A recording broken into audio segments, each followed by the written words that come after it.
10 মিনিটের মধ্যে বাড়িতেই বানিয়ে ফেলা যাবে এই ক্যাফে স্টাইল ক্লাসিক কোল্ড কফিটা।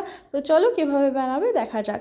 প্রথমেই নিয়ে নেবে হচ্ছে একটা মিক্সার গ্রাইন্ডার, তার মধ্যে দিয়ে দেবে হচ্ছে 2 চামচ কফি, 4 চামচের মতো চিনি, আর তার থেকে ঠিক ডাবল মিল্ক পাউডার 4 চামচের মতো, আর কিছুটা বরফটা দেওয়ার পর হালকা গ্রাইন্ড করে নেওয়ার পর ঠিক এরকম একটা ফ্রথ আসবে। দিয়ে দেবো হচ্ছে মিল্কটাকে কয়েক ঘন্টার জন্য ডিপ ফ্রিজে রাখলে ওটা একটু সলিড হয়ে যাবে, ওটা খেতে আরও টেস্টি লাগে। আর একটুখানি ভ্যানিলা আইসক্রিম আর চকলেট সিরাপ, বাস এই কটাই আইটেম লাগবে, আর কিচ্ছু না।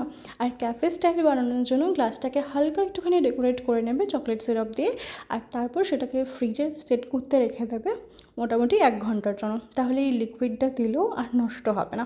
ব্যাস আমাদের cafe style cold coffee ready. তাই কোনো ফ্যান্সি ক্যাফেতে গিয়ে হাজার হাজার টাকা নষ্ট না করে বাড়িতেই খুব ইজিলি বানিয়ে ফেলো এই কোল্ড কফিটা, আর হালকা চকলেট সিরাপ দিয়ে ডেকোরেট করে সার্ভ করো। আই থিঙ্ক তোমরা এটার ফ্যান হয়ে যাবে। তো অবশ্যই ট্রাই করো আর আমাকে জানিও কেমন লাগলো। দেখি তো ভীষণ টেম্পটিং লাগছে খেতে, তার থেকেও বেশি টেস্টি লাগবে কিন্তু।